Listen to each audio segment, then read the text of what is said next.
Fəsil 22. Rüstəm Samirənin evinin qarşısında dayanmışdı. Qapıya səbirsizliklə baxırdı. Nərminlə ağır söhbətdən sonra ona dəli kimi istilik və sakitlik lazım idi. Samirənin yanında tapdığı hər şey. Necəsən? Onlar bulvarın sahil boyu gəzərkən Samirə narahatlıqla soruşdu. Onun baxışları cavabı Rüstəmin gözlərində axtarırdı. Bilmirəm. Rüstəm nəfəsini dərindən buraxdı. Əvvəllər mənə asan idi. Nərminlə bağlı hər şey ağ və qara idi. İndi isə gözümün önündə sındırılmış bir insan görürəm. Öz səhvlərinin qapalı dairəsində ilişib qalıb və çıxış yolu deyəsən görmür. Samirə susaraq uzaqlara baxırdı. Xəzərin yaşılı üfüqlə birləşən yerə. Susursan.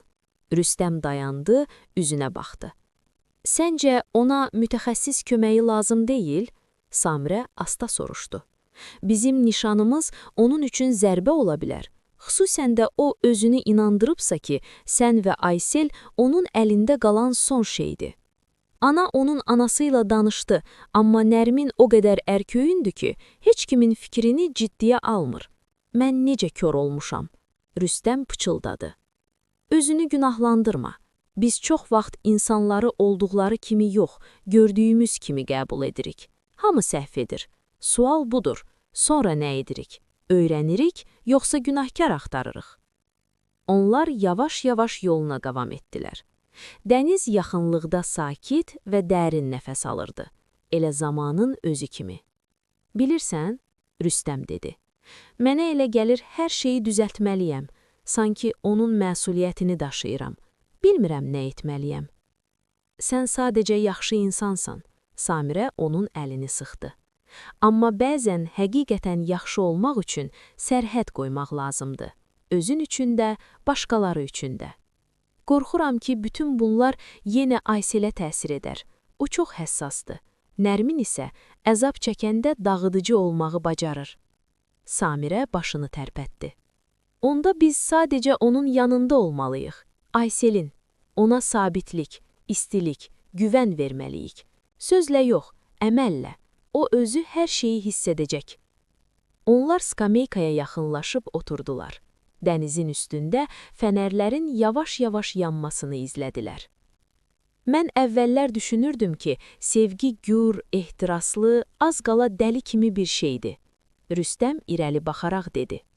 İndi isə Samirə ilə yanında anlayıram ki, həqiqi sevgi olanda hər şey sakit olur, etibarlı olur. Sabah səni sevməyəcəklərindən qorxmağa ehtiyac olmur.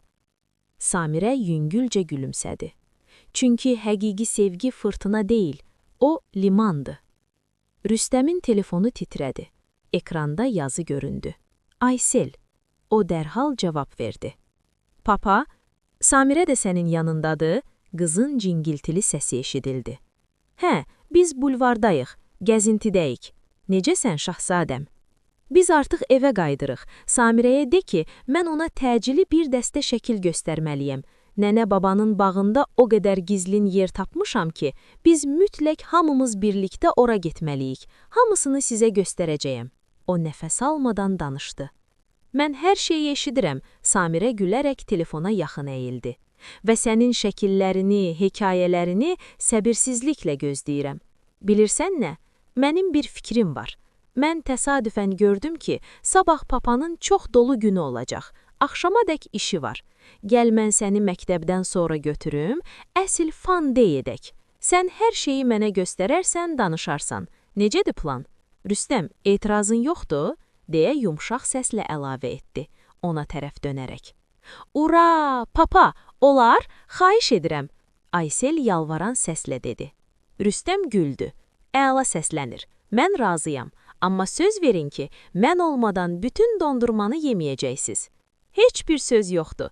İkisi eyni anda dedi və güldülər. O telefonu söndürüb Samirəyə gülümsədi. Düşünürəm, dünyanın ən yaxşı qızları məndədir. Biz də bununla qəti razıyız, Samirə göz vurdu. Samirə ilə Aysel şəhərin sakit küçələrində əl-ələ gedirdilər. Yüngül külək qızın saçlarını dalğalandırırdı. O isə tez-tez Samirəyə çevrilib həyəcanlı baxışlar atırdı. Samirə söz verdiyi kimi Ayseli məktəbdən götürmüşdü və McDonald's-da hamburgerlərlə nahar etdikdən sonra miniatür kitab muzeyinə yollandılar. Biz doğrudan da ovuca sığan kitabları görməyə gedirik? Aysel inamsızlıqla pıçıldayırdı. Doğrudan, Samirə gülümsədi. Heç təsəvvür belə etmirsən, necə möcüzəlidirlər. Köhnə binanın tağının altında dünyanın səs küyündən sanki gizlənmiş miniatür kitab muzeyi yerləşirdi. Sadə bir lövhə, qədim qapı və hiss elə bil indi sehirli bir qutuya daxil olacaqlar. Bu dünyada yalnız miniatür kitablara həsr olunmuş yeganə muzeydir. Onun yaradıcısı Zərifə xanım Salahova elə bir kolleksiya toplamışdı ki, sanki sübut edirdi. Böyüklük barmağın ucuna sığa bilər. İçəri girən kimi hava dəyişdi. Kağızın, zamanın və çox incə, tutulmaz bir şeyin qoxusu vardı. Sanki xatirənin. Zallar böyük değildi, amma hər vitrin bir kainat idi. Bu həqiqətən kitabdır, Aysel şişirəyə yapışdı. Həqiqi? Şişə vitrinlərdə balaca cildlər dayanmışdı. Şeir, nağıllar, klassika. Dəri, ağac üzlü, qızılı ştampla, oyma cildli nümunələr vardı. Bəzilərini yalnız lupa ilə görmək olurdu. Ən kiçiyi dırnaq boyda idi. Bax, Samirə bir eksponatı göstərdi. Bu, əlifbadır. Burada isə əl ilə çap olunmuş mikroskopik mətnli balaca Quran var. Aysel dondu. Bax, Samirə poçt markası boyda bir kitaba işarə etdi. Bunu yalnız böyüdücü şüşə ilə oxumaq olar. O, həqiqətən gerçəkdir. Orada sözlər var, həqiqi sözlər. Ayselin səsi heyrətdən titriyirdi. Samirə başını tərpətdi. Hə, təsəvvür elə kimsə oturub bu səhifələri əl ilə tikib, bağlayıb, elə sevib ki, hər hərfə ruhunun bir parçasını qoyub. Daldın fikrə, Aysel dedi və Samirəni reallığa qaytardı. Sadəcə xatırladım, bir nəfər mənə demişdi ki, miniatürdə hər şey daha aydın görünür. Həyatda da belədir. Kiçik hərəkətlər çox vaxt gür sözlərdən daha çox şey deməkdir. Aysel müxtəlif ölkələrin uşaqları haqqında olan miniatür kitabların qarşısında uzun-uzadı dayandı. Hər biri kibrit qutusu boyda idi. Əgər mən kitab olsaydım, səncə necə kitab olardım? Kiçik, amma çox parlaq, onun başından öpdü. Elə kitab ki, insan onu yenə-yenə oxumaq istəyər. Bəs papa? Yəqin ki, hüquqi terminlərdən ibarət iri bir lüğət. İkisi bir yerdə güldü. Onlar küçəyə çıxanda artıq içəri şəhərin qədim divarlarını yumşaq qızılı işığa bürümüşdü. Aysel susaraq gedirdi. Sanki gördüklərinin cazibəsini pozmaq istəmirdi. Biz ora bir də qaydacıyıq, deyə geri baxıb soruşdu. Əlbəttə, gülümsədi. Növbəti dəfə papanı da apararıq. Sanki onu xatırladıqları üçün telefon zəng çaldı. Ekranda Rüstəmin adı. Necəsən mənim qızlarım? Yaxşı gəzmisiniz? Eşidildi. Çox gözəl, gülümsədi. Bəs sən, necəsən? Çatdırırsan? Artıq ofisdəyəm, bir neçə işi bitirirəm. Onda biz tezliklə gəlirik, deyə Samirə telefonu söndürdü və Ayselə döndü. Gəl biraz şirniyyat alaq və papanın yanına işə gedək. Hamını sevindirək. Necə fikirdir? Möhtəşəm. Bugün mənim gün kolleksiyamda ən yaxşı gündür. Mənim üçün də, gülümsədi və qızı qucaqladı. Yolda təzə bişmiş kökə, biraz meyvə aldılar. Maşında muzey təəssüratlarını bölüşür, ən xırda kitabları müzakirə edir. Onların içində hansı mehriban nağıllar yaşaya biləcəyini düşünürdülər. Binaya çatanda Samirə adəti üzrə maşını elə saxladı ki, Rüstəmin cipinin çıxışını bağladı. Ayselə kəmərini açmağa icazə verəndə birdən qəribə bir narahatlıq hiss etdi. Sanki hava ağırlaşmışdı. Başını qaldırdı, qarşıda bir maşın vardı. İçində Nərmin oturmuşdu. Baxışlar toqquşdu. Nərmin ona elə qəzəblə baxırdı ki, sanki şüşə tab gətirməyəcək. Üzü təhrif olunmuşdu. Barmaqları sükanı sinirli-sinirli sıxmışdı. Gözləri qırpmadan, qaranlıq, vəhşi nihnətlə dolu. Samirə dondu. O nihnətin dalğalarını dərisi ilə hiss etdi. Sükanın necə sıxdığına, necə gözünü qırpmadan baxdığına görə Samirə anladı ki, indi pis bir şey olacaq. Nərminin üzündən gözünü çəkmədən, bacardığı qədər sakit səslə dedi. Aysel, canım, tez maşından düş və papanın maşınının arxasına qaç. Bəs şirniyyatlar? İndi götürərəm, tez günəşim. Sonraki an sanki yavaş çəkilişə çevrildi. Mühərrikin nərəltisi, təkərlərin qışqırınığı, havaya yırtılan metal səsi, Nərminin qəzəbdən təhrif olunmuş sifəti, qapının cıqırtısı. Aysel çıxdı. Samirə düşünmədi. Maşından atdalıb, bütün gücü ilə Ayseli kənara itələdi və öz bədəni ilə onu qorudu. Zərbə. Ağrının partlayışı, kəskin, od kimi. Dəmirin onun böyrünü, ayağını kəsdiyini anladı. İndi hiss etdiyi yeganə şey qorxunun döyüntüsü idi. Aysel, yaxşısan? Boğulmuş səslə qışqırdı. Uşağın çiyinlərindən tutub alnını, yanaqlarını, sinəsini yoxladı. Mən yaxşıyam. Bu nə idi? Aysel panikada ətrafa baxırdı. Sən yaralanmısan, Samirə. Səndən qan gəlir. Qalan hər şey duman kimi idi. İnsanlar qaçırdı. Kimsə qışqırırdı. Aysel Nərmini təhlükəsizlik yastığının altında görəndə dondu.